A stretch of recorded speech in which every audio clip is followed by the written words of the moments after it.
Okay, we will pick up today right where, well, not exactly right where we left off. Let's just do some kind of light speed review of everything you remember in terms of the concepts from the Friday Night Lights unit so far.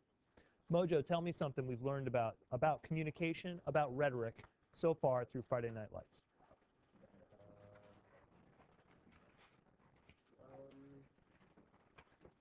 About communication and story. No, about the theory and the concepts that I'm introducing you to read the story through. Any of those concepts. I think you will know. I don't think you're understanding the question. That's fine. Chloe, help me out.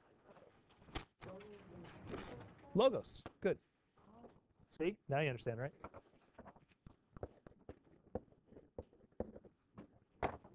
Chloe, explain to me what the term logos implies.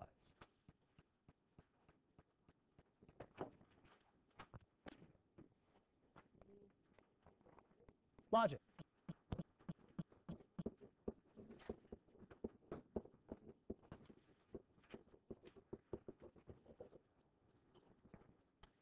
If I want to demonstrate the logos level of communication, what am I trying to show?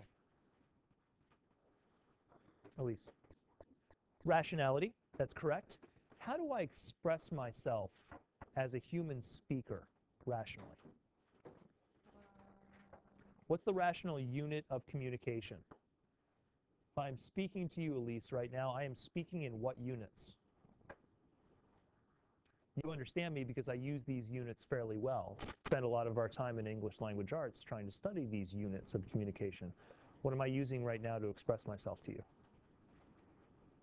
What am I using right now to express my words? Very good. And words are joined in what units? That's right. Logical reasoning?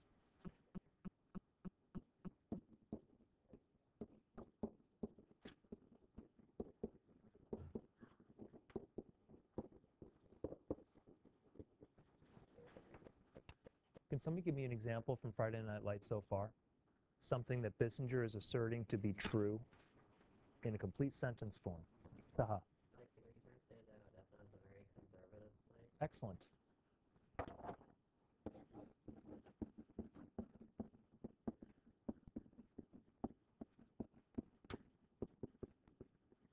That's it.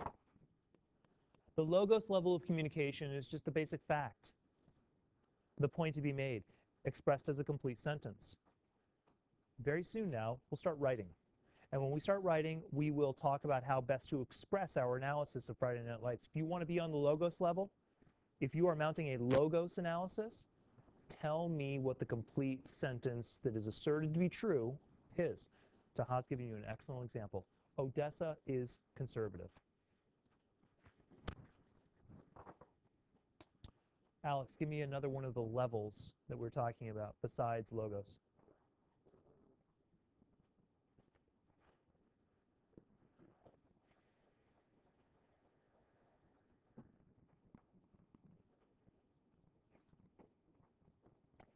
Chris, help him out. Pathos. Explain that to me, Chris.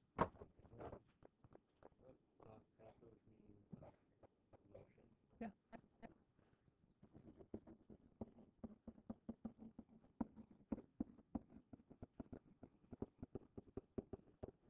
The emotional connection. Elizabeth, if I'm talking about the pathos level, what must I identify? In logos, I must identify the sentence that's being expressed. What must I identify in pathos?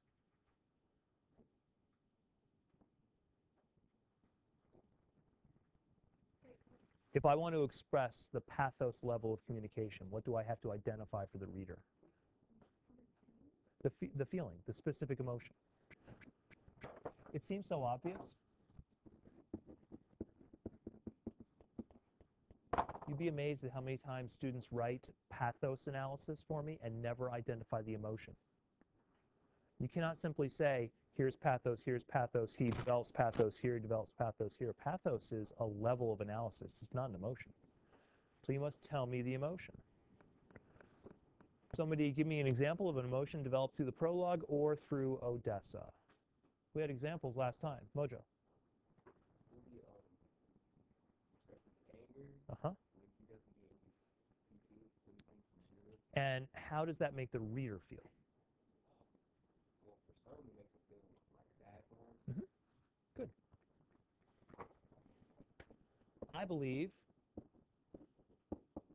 and could show through several examples, that through the prologue, Bissinger wants you to feel sympathetic toward Booby Miles. But Mojo, be careful. It's what the reader feels always. Not what the character feels, what the reader feels. So Booby gets angry. For some of us, that'll make us feel sympathetic. For some of us, we won't care. But I think Bissinger wants us to feel sympathetic. Rachel, what's the last level?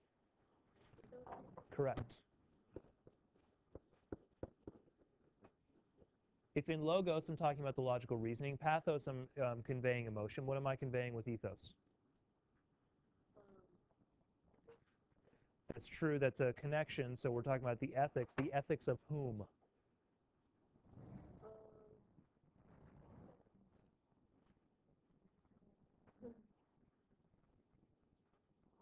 The author.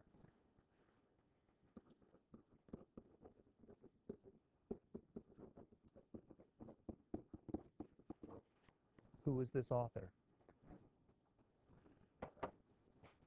If I'm providing an ethos analysis of writing, what must I identify? Here, I've got to identify emotion. Here, I've got to identify the sentence that's being proven. What am I doing with ethos? What am I identifying? Sorry? Something about the author, some character of the author, something about him or her.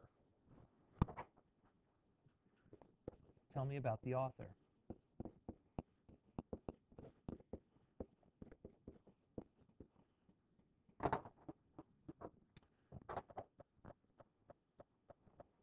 These are the three levels of communication. We call this study rhetoric. Talked about this before.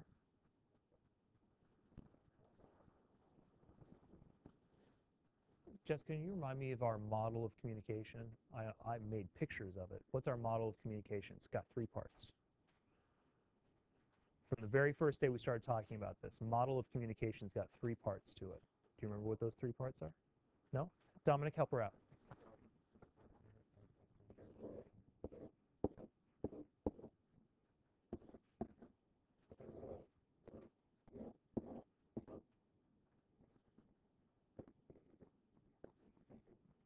Sender, the message, and the receiver.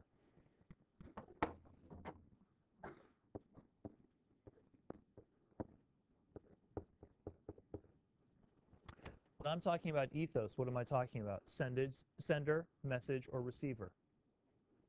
Speak up. When I'm talking about pathos, am I talking about message or receiver? Receiver. Therefore, the message is the rational content. The pathos is how it makes the reader feel. The ethos is who the sender is. That's the theory. Analysis of communication. You guys were doing a really good job when we last talked about Friday Night Lights by coming up with examples from the book that develop pathos, logos. Not sure we got into ethos yet, but this is the most difficult of the three. Somebody remind me of some examples that we had from the prologue of what was being done. Yeah, Reem. Yes. If you wanted to what? Oh, yeah, what page were you on? That's okay, small book, what page? 34. That was Roman numeral 34? XXXIV. Let him go. Can you find it in your book and do some reading for me, please? We should, at this point, we should be opening books often.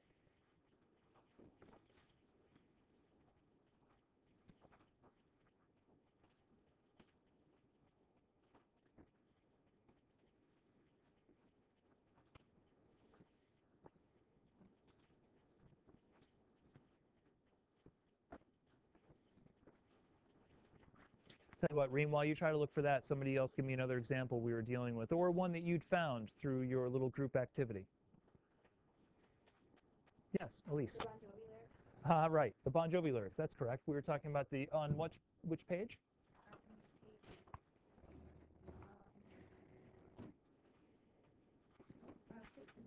Page 6 and 7 in the large book, and it's right toward the front. So we have the Bon Jovi lyrics. Elise, who's the character in the truck?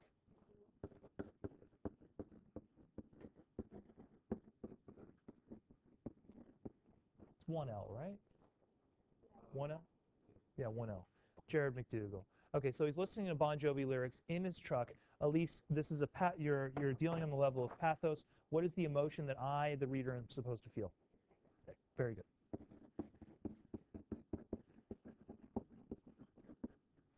What is the device that Bissinger is using to do that? That's right. And lyrics presented in that way should be heard in my head. Correct. The imagery, and I know it's kind of counterintuitive because imagery we think sight, but imagery in this sense is sound. The imagery of those lyrics should be making me excited. Anybody know the song, by the way? Anybody read those lyrics and actually? I didn't think so. Simply because I was probably not all that much younger than Jared McDougall when that song was huge. I can actually hear the song when I see the lyrics because I'm familiar with the song. So it's probably got an even greater impact on me because I know the song. But regardless, you guys know the experience of being in a car, having your headphones on, being somewhere where you can hear that music that you love so much, being that kind of person, and the excitement reaction that you have. He's used that to create excitement. Elise and her group have just analyzed the book on the level of pathos. That's what we're doing. Let's do it again. You got something? Please. None of the varsity coaches made a move to stop him. It was clear that Booby had become expendable property. If he wanted to quit, let him go and do it. But Nate Geary, a black junior varsity coach, whose primary responsibility was to handle the black players on the team, herded him into the trainer's room and tried to calm him down. Can you find some language in there, Reem, that makes me feel sorry for Booby, makes me feel like he's being treated poorly? There's a phrase, a two-word phrase in there that screams to me that somebody's being treated poorly. What do you think? Sorry? Oh, sure, but no, in the passage that you just read, there's something interesting. I'm sorry? No, what they call him. Good riddance is like saying goodbye to somebody. No, sorry, Dominic. Yeah, you got it. What is it?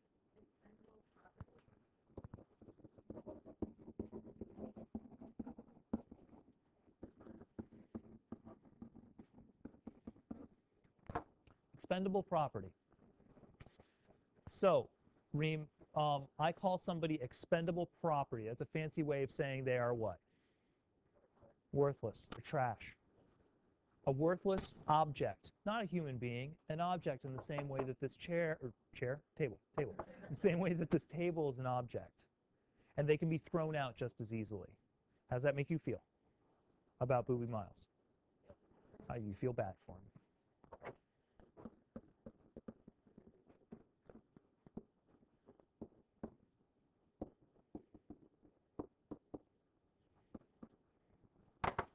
He uses language like expendable property intentionally to do that. Elise is correct.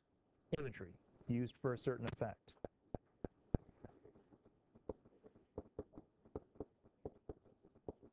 If you don't know this word, know it. I intend you to use it. You'll use it quite often.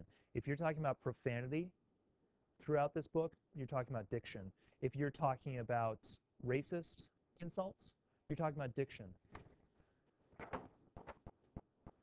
Diction is defined as the word choices an author makes. So he chose to call Booby Miles expendable property. Why? Because he knows the emotional reaction that that will stimulate in his audience. Us. You can't treat a boy as if he's trash. You can't throw him out as if he's worthless. We don't want that to happen. That's an injustice. Therefore, we have the sympathy reaction.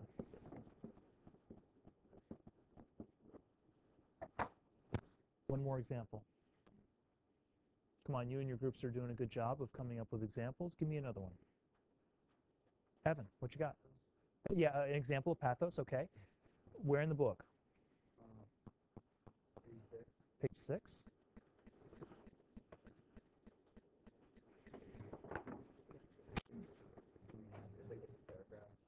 Go for it. Page 6, paragraph.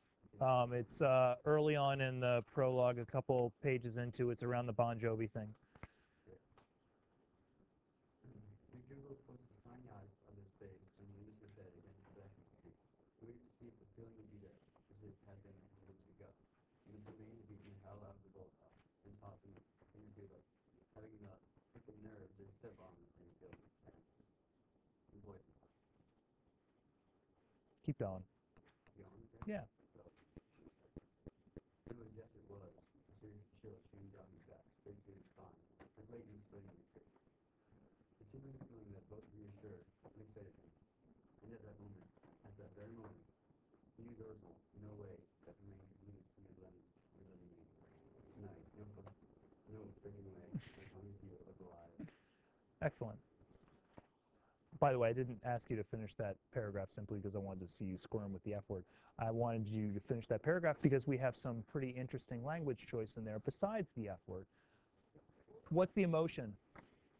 The passage that Evan just read. Taha. They're all they're all fired up,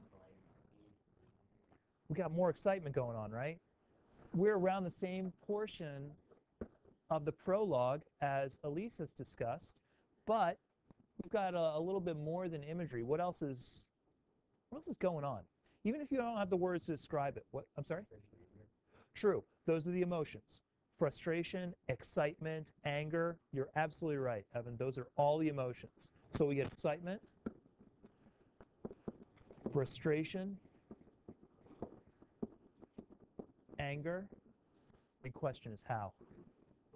What's he doing in the paragraph that carries that off? Come on, this is the sophisticated question. This is the bigger question. We know what the emotion is. Let's talk about how it's conveyed. Look at that paragraph. What's going on in there? Yeah.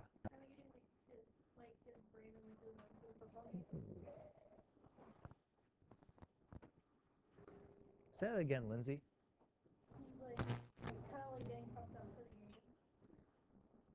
Who is? That's right. How do you know that?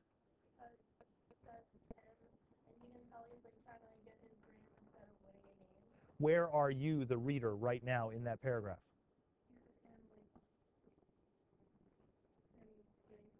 You're in his brain, right? You're in his head, thinking his thoughts. Why does Bissinger use profanity in this selection?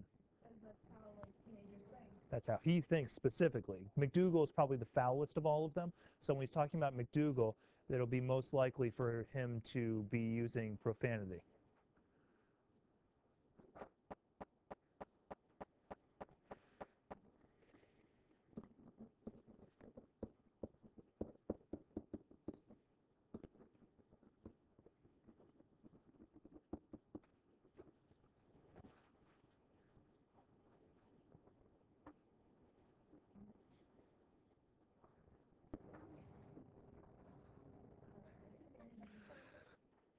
Which narrative perspective is being used? Which one? Not omniscient. It wouldn't work as well if it were omniscient. Third person what? Come on, help her out. Third limited to whose perspective?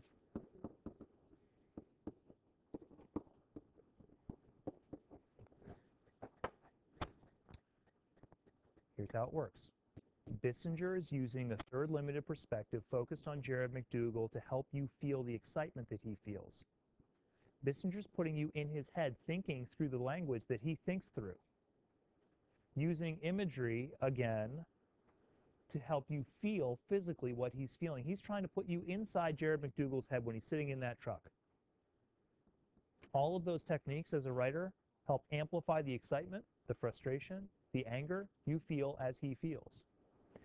Bissinger wants you to feel what it feels like to be a teenage boy preparing for a big rival football game. He realizes that most of his readers have never experienced this. So he's trying to help you experience it. And he's using perspective, he's using imagery, he's using diction, once again, to do this. That's the level of analysis where I want you. That's the discussion I want you to have. I want you to tell me what he's doing on Bissinger, on which level of communication, and how he's doing it. And this entire unit, this is all we will do. I want you looking in Odessa.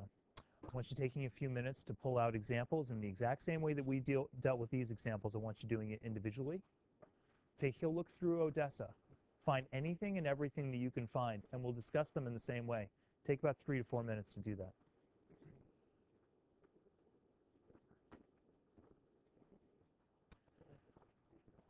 Okay, as I walk around and talk with some of you, I'll tell you this. Each of you that is looking in the book and talking about these ideas is saying something that is correct. You're saying something that's correct about what Bissinger wants to communicate with you, and that's fantastic. That means on the basic level of comprehension, you folks, at least those I'm talking to, are all succeeding. Now let's talk about the fine-tuned distinctions among these different layers. So we are trying to talk about pathos. We're trying to talk about an emotion.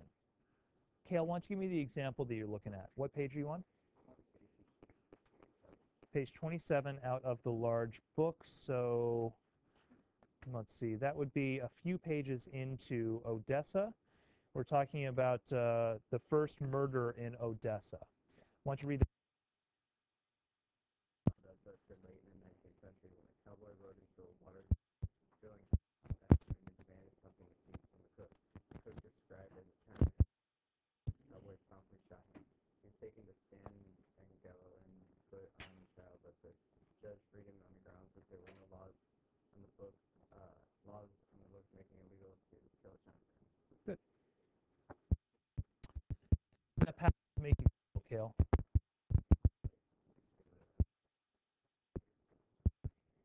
So, fear. What else make you feel? Lindsay? Go ahead. Stupid ruling. It's obvious a judge incredibly mired in racial and ethnic prejudice that he didn't understand how to apply the law. Lindsay, how do you feel when such an injustice?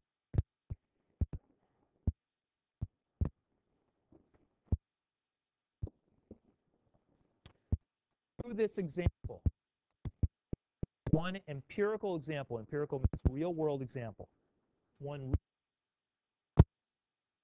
device. By the way, on Friday we'll be talking about device.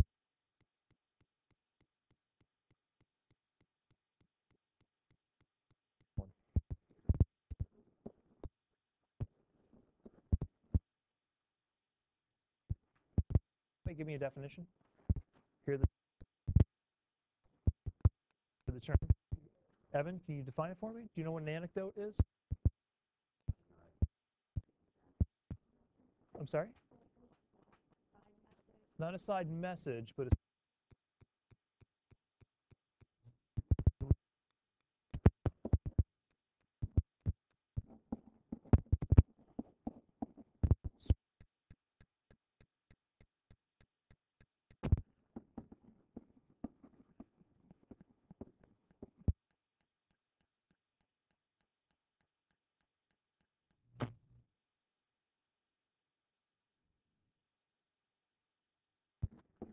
in the big book. Page 20. And the purpose of that anecdote is to make you feel fear or anger toward Odessa.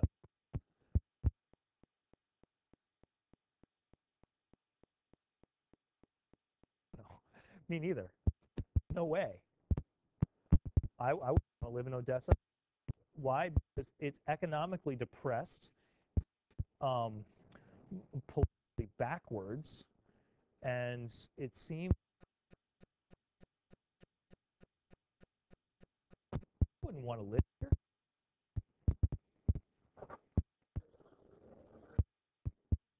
Bissinger is creating that.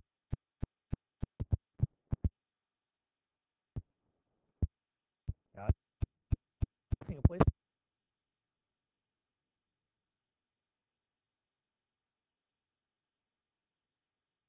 One of the football teams in the nation.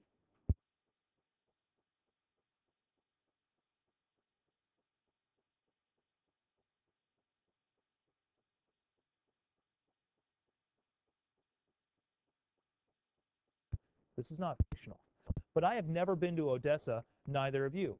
So that's an awful place to live, because Bissinger has shaped my impression by giving me certain bits. A bit about somebody being killed and a justice saying, okay, just a Chinaman. That makes me angry. That makes me dislike this place. Bissinger's doing that. That's not real life. I've been to Odessa. Bissinger's doing me through his writing.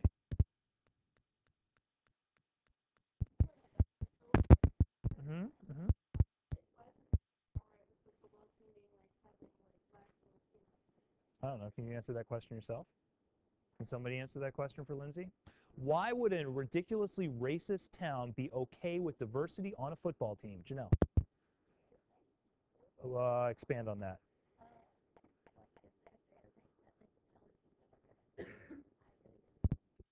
No, absolutely correct. So, yeah, so if I'm Mr. White racist, right, and I don't want a black boy dating my white daughter,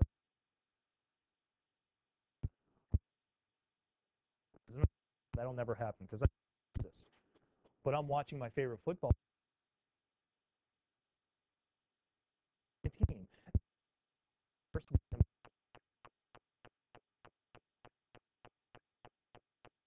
Injustice and ignorance, but it's prejudice.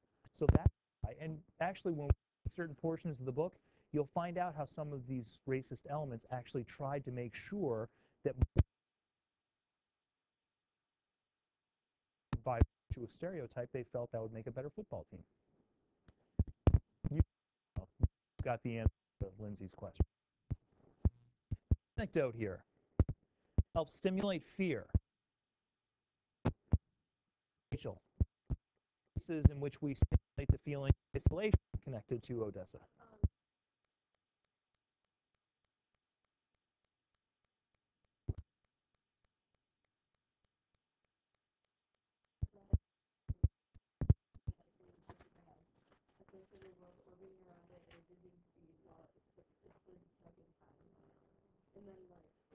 Read those numbers, please.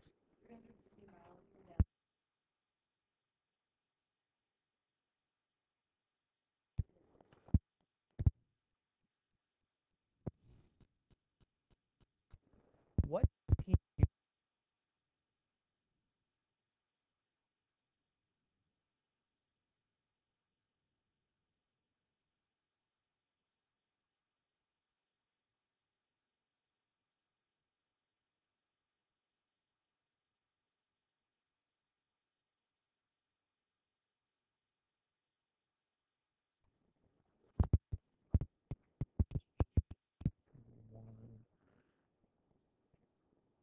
your sophomores?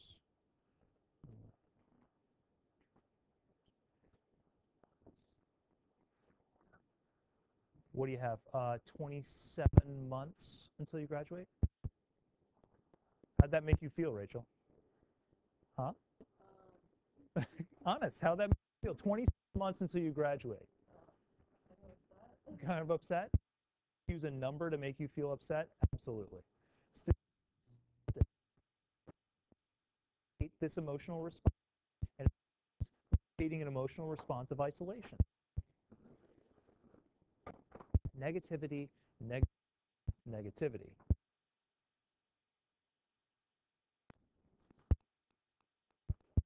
Superficial. I think he's a good author, and even though some people take an issue with this book, which they did,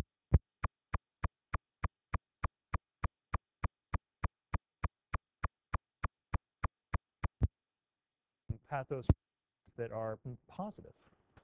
Joe.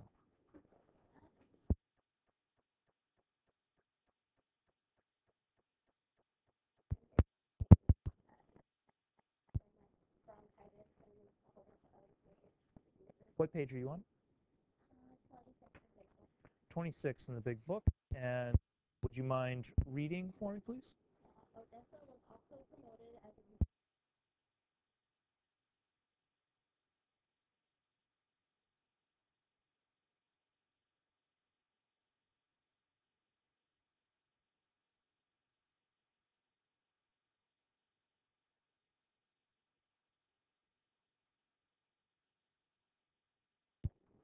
Excellent. So he's done research. These claims about the health benefits of Odessa, what's the purpose of those claims? Sure. Everything you claims about the health benefits of Odessa, the purpose of those claims, why do people make those claims? Hopeful, and then stimulate what sort of action? Come on, folks, the story in an oasis in the desert. That's correct. I stimulate Western settlers to southern Texas and move. Wow, it's wonderful.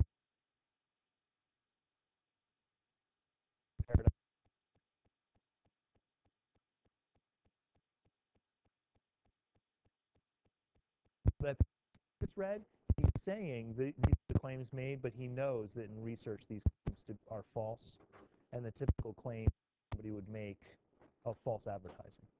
Okay, so let's move past that example because it's a little bit complex and contradictory. Nate. On page 35 in the book, it talks about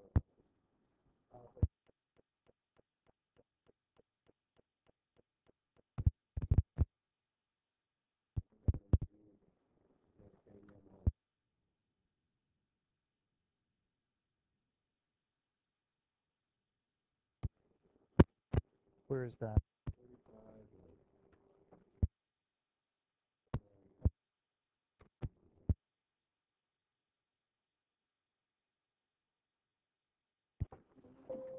Sorry, I wanted to get to that because that's right. We're about where we're getting. Okay, that's fine. We'll pick it up there next time we talk about it.